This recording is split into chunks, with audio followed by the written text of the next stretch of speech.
Subscribe करें science with VS channel को और बेल आइकन को दबाएं ताकि आपको मिलते रहें साइंस और मैथ्स के सुपर वीडियोस। हेलो एवरीवन, मेरा नाम है विश्वजीत सिंह और आप देख रहे हैं साइंस विद वीएस। तो आज जो है हम लोग केमिकल रिएक्शन एंड इक्वेशन का सेकंड पार्ट करने वाले हैं। इससे पहले ही हमने पार्ट 1 कर लिया है। पार्ट 1 में हम लोगों ने केमिकल रिएक्शंस, केमिकल इक्वेशंस को बैलेंस कैसे करते हैं सब कुछ देखा। ठीक है, अगर आपने वो वीडियो नहीं देखी है तो उसका लिंक आपको डिस्क्रिप्शन में ऊपर आई बटन में मिल जाएगा, उससे आप देख लें पहले, तो जाके आज का वीडियो देखें तो ज्यादा अच्छे से आपको समझ में आएगा। स्टार्ट करते हैं हम लोग। सबसे पहले यहाँ पे हम लोग बात किस चीज का करने वाले हैं, तो आज हम लोग पढ़ेंगे टाइप्स ऑफ केमिकल रिएक्शंस। ठीक है, केमिकल रिएक्शंस के टाइप्स तो 4 टाइप्स है हमारे पास। बेसिकली 4 टाइप्स है केमिकल रिएक्शन के, 5वां भी है पर 5वां आज नहीं करेंगे। 5वां जो कि रेडॉक्स रिएक्शन है वो हम लोग नेक्स्ट वीडियो में करेंगे। आज हम लोग बेसिक जो 4 टाइप्स हैं केमिकल रिएक्शंस के वो करने वाले हैं। और एक बात है यहाँ पर कि इस टॉपिक से टाइप्स ऑफ केमिकल रिएक्शन से एक क्वेश्चन तो पक्का आता है बोर्ड एग्जाम्स में, तो एकदम रेडी हो जाइए पढ़ने के लिए। तो स्टार्ट करते हैं। सबसे पहले जो हमारा टाइप है केमिकल रिएक्शन का वो है कॉम्बिनेशन रिएक्शन। कॉम्बिनेशन नाम से ही कुछ समझ में आ रहा होगा। इसमें क्या होते हैं, इसमें रिएक्टेंट्स कंबाइन करते हैं। 2 रिएक्टेंट्स है, दोनों जुड़ गए और दोनों जुड़ के एक नया प्रोडक्ट बना दिए। प्रोडक्ट एक ही बनेगा, इस बात को आपको याद रखना है। क्या कॉम्बिनेशन रिएक्शन में क्या होगा कि सिंगल प्रोडक्ट फॉर्म होगा। अगर आप कहीं पे भी किसी भी रिएक्शन में एक प्रोडक्ट देख रहे हैं मतलब वो कॉम्बिनेशन रिएक्शन है। ठीक है, तो जैसे यहाँ पे इसका एक जनरल स्टेटमेंट सा है हमारे पास कि A + B, हमने 2 अलग अलग कंपाउंड्स या एलिमेंट्स जो बोलिए 2 एलिमेंट्स हैं या 2 कंपाउंड्स है A एंड B, और ये दोनों क्या हो रहे हैं, दोनों कंबाइन हो रहे हैं, दोनों रिएक्ट कर रहे हैं आपस में, इंटरेक्ट कर रहे हैं आपस में, और यहाँ पे क्या फॉर्म हो रहा है, प्रोडक्ट फॉर्म हो रहा है। पर प्रोडक्ट कितना है, एक ही है, एक ही प्रोडक्ट फॉर्म हो रहा है, एक प्रोडक्ट फॉर्म हो रहा है। तो ये क्या है, ये कॉम्बिनेशन रिएक्शन है। समझ में आ रहा है। तो यहाँ पे इसके बाद हमने एग्जाम्पल्स किए हैं।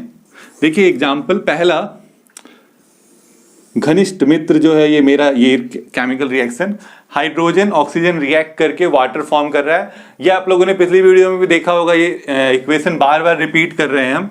यहाँ पे जो है हाइड्रोजन रिएक्ट करता है ऑक्सीजन के साथ और क्या फॉर्म कर रहा है, वाटर फॉर्म कर रहा है। वाटर एक कंपाउंड है, ये एक लौता प्रोडक्ट यहाँ पे फॉर्म हो रहा है इस रिएक्शन में। 2 अलग अलग रिएक्टेंट्स हैं पर एक ही प्रोडक्ट है। कौन सा reaction, combination reaction. I hope समझ में आ रहा होगा।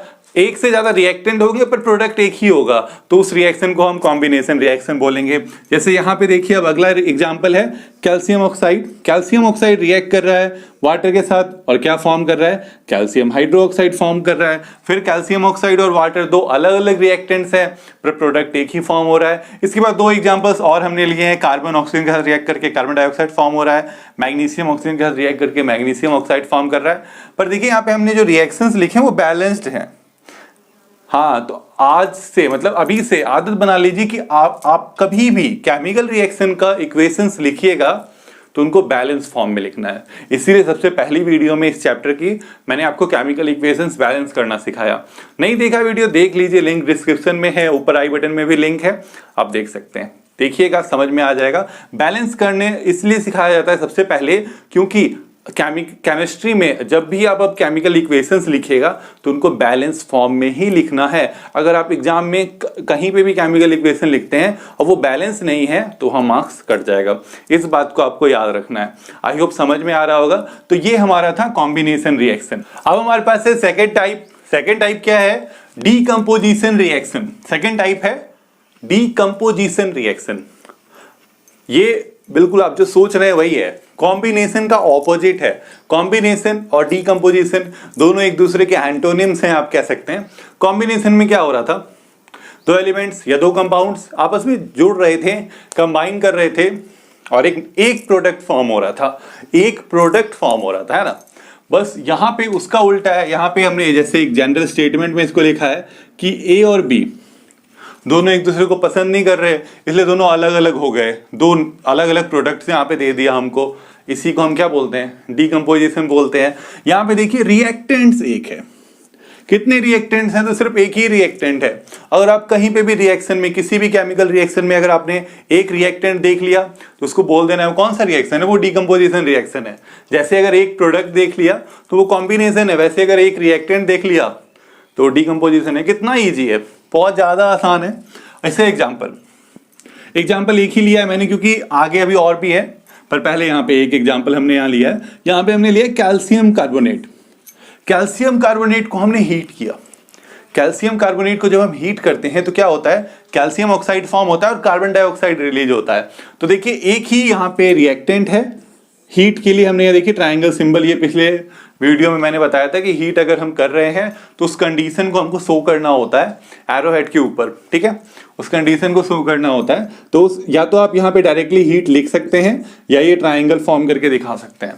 तो यहाँ पे क्या हो रहा है, यहाँ पे कैल्शियम ऑक्साइड और कार्बन डाइऑक्साइड फॉर्म हो रहा है। एक रिएक्टेंट, दो प्रोडक्ट्स, दो से ज्यादा भी हो सकते हैं, एक ही रिएक्टेंट हो, लेकिन रीज यहाँ पे फिक्स क्या है कि रिएक्टेंट एक ही होना चाहिए भाई, जितने प्रोडक्ट्स होने हो जाए, ठीक है। तो वो कौन सा रिएक्शन होगा, वो डीकंपोजिशन रिएक्शन होगा। आई होप समझ में आ रहा होगा, बिल्कुल क्यों नहीं आएगा समझ में। इसके बाद जो है डीकंपोजिशन रिएक्शन के भी टाइप्स हैं। डीकंपोजिशन रिएक्शन के भी टाइप्स हैं। अब टाइप्स क्यों हैं इसको समझना होगा पहले। डीकंपोजिशन का मतलब क्या है कि आप एक बने बनाए कंपाउंड को आपने तोड़ दिया एलिमेंट्स में या दो कंपाउंड्स में, तो एक कंपाउंड जब फॉर्म हुआ होगा, ठीक है, तो क्या हुआ होगा, वहां पे बॉन्ड्स क्रिएट हुए होंगे। किसके बीच में, एटम्स के बीच में, मॉलिक्यूल्स के बीच में क्या हुआ होगा, बॉन्ड्स क्रिएट होंगे, चाहे वो आप इलेक्ट्रोवैलेंट बॉन्ड हो या कोवैलेंट बॉन्ड हो, कोई बॉन्ड क्रिएट हुआ होगा। तो आप जब आप उस बॉन्ड को तोड़ रहे हैं तो उसको तोड़ने के लिए आपको एनर्जी प्रोवाइड करना होगा, जैसा कि हमने यहाँ पे किया, हमने यहाँ हीट एनर्जी प्रोवाइड किया, तो हमको हीट एनर्जी वहां प्रोवाइड करना पड़ रहा है, ठीक है। आई होप समझ में आ रहा होगा। तो आपको एनर्जी वहां प्रोवाइड करना है, तो एनर्जी आप अलग अलग तरीके से दे सकते हैं। आप वहां पे हीट एनर्जी दे सकते हैं, वहां पे इलेक्ट्रिसिटी दे सकते हैं, सनलाइट भी दे सकते हैं। तो उन्हीं तीनों एनर्जी के बेसिस पे कि based on the energy we are providing to break the molecule, उसी बेसिस पे जो डीकंपोजिशन रिएक्शन है उसके यहाँ पे हमारे पास 3 टाइप्स हैं। First is thermal decomposition, second is electric decomposition and the third is photo decomposition. पे जो हमने डीकंपोजिशन रिएक्शन के 3 टाइप्स देखे थे, उसके एग्जांपल्स, उसके बारे में थोड़ा सा समझने का कोशिश करेंगे। यहाँ पे क्या है, यहाँ पे थर्मल डीकंपोजिशन है। थर्मल डीकंपोजिशन देखिए क्या होता है। थर्मल वर्ड का क्या मतलब है, thermal word is related to heat, heat से रिलेटेड है। यानी कि यहाँ पे जो डीकंपोजिशन होगा उसमें कौन सा एनर्जी इन्वॉल्व करेंगे हम लोग, हीट एनर्जी। हम किसी मॉलिक्यूल को अगर हीट एनर्जी दे देंगे और उससे वो ब्रेक हो जाए अलग अलग कंपोनेंट्स में, अलग अलग प्रोडक्ट्स में, तो उसको हम क्या बोलेंगे, थर्मल डीकंपोजिशन बोलेंगे। बहुत ही सिंपल है। ये पहला एग्जांपल तो वही है जो अभी आप लोगों ने देखा था। देखिए इसमें ट्रायंगल बना है, मतलब हीट एनर्जी दे रहे हैं हम लोग। किसमें दे रहे हैं, कैल्शियम कार्बोनेट में। तो किसमें टूट जा रहा है, calcium oxide and carbon dioxide में वो ब्रेक हो जा रहा है। समझ में आ रहा होगा। हीट एनर्जी दिए, ब्रेक हो गया, तो थर्मल डीकंपोजिशन बहुत आसान है। इसके बाद एक और एग्जाम्पल हमने लिया है, ये भी आपकी बुक का ही है। फेरस सल्फेट लिया हुआ है। फेरस सल्फेट को स्ट्रांगली हीट करते हैं, ठीक है। यहाँ पे हीट, यहाँ पे जो हम लोग लिखना होगा कि स्ट्रांगली हीट किया हमने, बहुत ज्यादा हीटिंग किया है। तो क्या हुआ, वो फेरस ऑक्साइड, ठीक है, और किसमें, सल्फर डाइऑक्साइड और सल्फर ट्राइऑक्साइड में टूट गया, ठीक है। तो यहाँ पे क्या था, FeSO4 था, Fe2O3 में टूटा और सल्फर डाइऑक्साइड सल्फर ट्राइऑक्साइड में ब्रेक हो गया। तो यहाँ पे किसके कारण ये ब्रेक हुआ, हीट एनर्जी के कारण ब्रेक हुआ। इस रिएक्शन को क्या बोलेंगे, थर्मल डीकंपोजिशन है। और इस प्रोसेस को, देखिए इस प्रोसेस को बोलते हैं थर्मोलाइसिस। क्या बोलते हैं, थर्मोलाइसिस। जिस प्रोसेस में हीट एनर्जी देने से जो सब्सटेंस है वो ब्रेक हो जाते हैं, उस प्रोसेस को थर्मोलाइसिस बोलते हैं। उस रिएक्शन को थर्मल डीकंपोजिशन बोलते हैं। आई होप समझ में आ रहा होगा। इसके बाद जो सेकंड टाइप है वो है इलेक्ट्रिक डीकंपोजिशन। इसमें क्या करते हैं हम लोग, इलेक्ट्रिसिटी प्रोवाइड करते हैं, इलेक्ट्रिसिटी से ब्रेक डाउन करते हैं, ठीक है। फिर से वही रिएक्शन है मेरा अजीज रिएक्शन, पर उल्टा है इस बार, ठीक है। वाटर से हम इलेक्ट्रिसिटी पास कर रहे हैं, तो ऐसे pure water is a bad conductor of electricity. Pure water जो है वो बैड कंडक्टर है इलेक्ट्रिसिटी का, तो वहां से आप इलेक्ट्रिसिटी पास नहीं कर सकते। तो क्या करें, जो इलेक्ट्रिसिटी पास हो जाए उसको थोड़ा सा इम्प्योर बना दीजिए। उसमें एसिड के 2-4 ड्रॉप्स डाल देते हैं हम लोग। 2-4 ड्रॉप्स डालने से क्या होता है, क्या होगा आप ही सोचिए। जो आपका वाटर था वो अब इम्प्योर हो गया, अब वो क्या करेगा, इलेक्ट्रिसिटी कंडक्ट करने लग जाएगा। जब आप वाटर से इलेक्ट्रिसिटी कंडक्ट करने लग जाइएगा तो क्या होगा कि जो वाटर है वो ब्रेक डाउन हो जाएगा हाइड्रोजन एंड ऑक्सीजन में, ठीक है। वाटर का जो मॉलिक्यूल है वो ब्रेक डाउन हो जाएगा हाइड्रोजन में और ऑक्सीजन में। तो यहाँ पे क्या हुआ, फिर से ब्रेक डाउन हुआ, फिर से एक रिएक्टेंट से 2-2 प्रोडक्ट मिल गए। कौन सा रिएक्शन, डीकंपोजिशन रिएक्शन। पर डीकंपोजिशन में भी कौन सा, इलेक्ट्रिसिटी दिए हैं तो इलेक्ट्रिक डीकंपोजिशन होगा। और इस प्रोसेस को इलेक्ट्रोलाइसिस बोलते हैं। जैसे यहाँ पे प्रोसेस थर्मोलाइसिस था, यहाँ पे जो प्रोसेस है वो इलेक्ट्रोलाइसिस है। इलेक्ट्रोलाइसिस कौन सा प्रोसेस है? वैसा प्रोसेस जिसमें हम इलेक्ट्रिसिटी पास करके किसी कंपाउंड को तोड़ दें उसके एटम्स में या उसके कॉन्स्टिट्यूट्स में, तो उसी को हम क्या बोलेंगे? इलेक्ट्रोलाइसिस बोलेंगे। समझ में आ रहा होगा? आगे बढ़ते हैं। तीसरा टाइप है डिकम्पोजिशन रिएक्शन का, फोटो डिकम्पोजिशन। फोटो वर्ड भी सुना है। फोटो वर्ड का मतलब क्या होता है? फोटो पिक्चर नहीं, फोटो यानी सनलाइट, है ना। जो आप लोग फोटोसिंथेसिस वर्ड पढ़ते हैं तो वहाँ पे फोटो मतलब सनलाइट होता है, सिंथेसिस मतलब होता है टू मेक, वही फोटो, उसी फोटो को उठा के यहाँ पे पुट कर दिया फोटो डिकम्पोजिशन में। फोटो का मतलब होता है सनलाइट या सिंपली लाइट भी बोल सकते हैं, पर जनरली ये सनलाइट से रिलेटेड होता है। फोटो डिकम्पोजिशन में क्या होगा? अब ऐसा डिकम्पोजिशन होगा जो सनलाइट से होगा। क्या करना है? कुछ नहीं करना, हमको कंपाउंड को उठा के धूप में रख देना है, अपने आप वो कॉन्स्टिट्यूएंट्स में ब्रेक हो जाएगा और इसी को हम क्या बोलेंगे? फोटो की डिकम्पोजिशन बोलेंगे। जैसे हमने एग्जांपल लिया है, सिल्वर क्लोराइड को अगर हम सनलाइट में पुट कर दें तो क्या होगा? क्लोरीन गैस उससे इवॉल्व होता है, बाहर आता है और सिर्फ सिल्वर रह जाता है। वैसे सिल्वर ब्रोमाइड को अगर आप पुट कर दीजिएगा कहाँ पे? सनलाइट में, तो फिर सेम प्रोसेस होगा। क्या प्रोसेस होगा? सिल्वर अलग हो जाएगा, ब्रोमीन गैस बाहर आ जाएगा। तो देखिए यहाँ पे सनलाइट हमने यहाँ पे लिखा है, तो कंडीशन लिखना बहुत ज्यादा इंपॉर्टेंट है। अगर आप कंडीशन किसी रिएक्शन का नहीं लिखते हैं तो वहाँ पे हाफ ऑफ द मार्क्स आपका कट जाएगा। मान लीजिए कि अगर आपको इस रिएक्शन को लिखने के लिए 1 मार्क मिल रहा है तो हाफ ही मार्क्स मिलेगा, या अगर एग्जामिनर का मन हुआ तो वो काट भी देगा, नहीं भी देगा मार्क्स। ठीक है, तो कंडीशन इज वेरी इंपॉर्टेंट। ठीक है, हाँ, तो अब यहाँ पे जैसे ये क्या था? थर्मोलाइसिस, ये क्या था? इलेक्ट्रोलाइसिस। तो ये क्या होगा? फोटोलाइसिस, है ना। फोटोलाइसिस एक ऐसा प्रोसेस है जिसमें हम सनलाइट की मदद से किसी सब्सटेंस को ब्रेक करते हैं।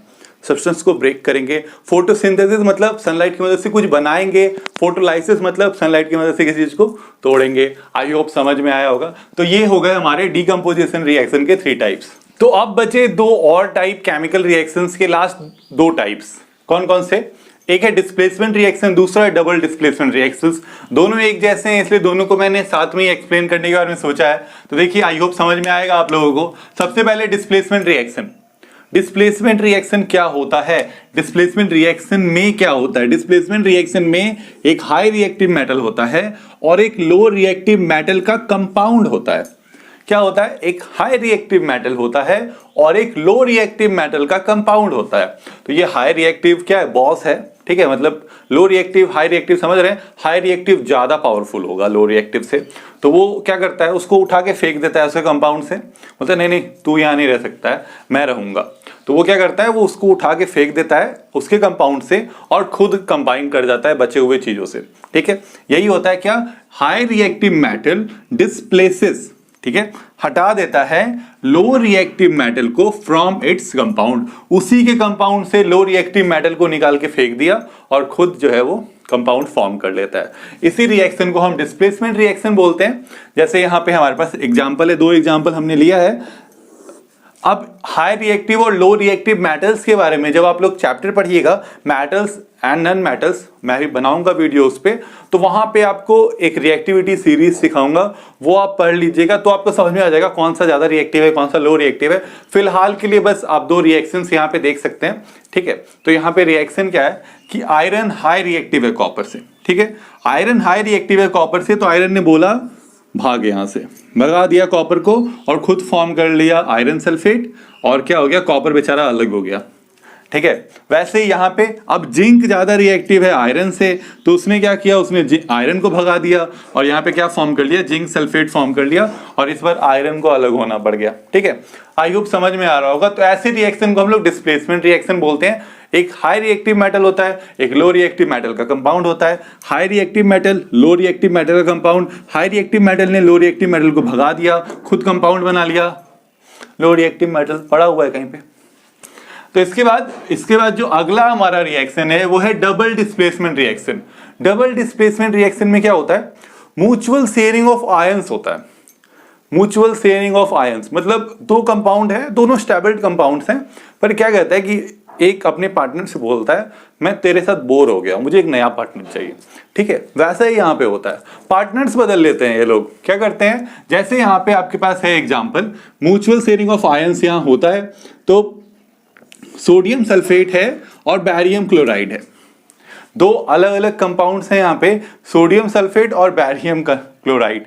तो क्या हुआ, आप देखिए सोडियम जो है बोलता है सल्फेट को नहीं नहीं तेरे साथ नहीं रहना, मुझे एक नया पार्टनर चाहिए। तो वो क्या करता है, वो सोडियम बैरियम को डिस्प्लेस कर देता है। ठीक है, ये क्लोरीन भी बोलता है बैरियम को मुझे भी तेरे साथ नहीं रहना, मुझे भी नया पार्टनर चाहिए। तो सोडियम जब बैरियम को डिस्प्लेस करता है, हटा दिया, तो सोडियम और क्लोरीन आपस में कंपाउंड फॉर्म कर लेते हैं। कौन सा कंपाउंड फॉर्म करेंगे, सोडियम क्लोराइड फॉर्म करेंगे।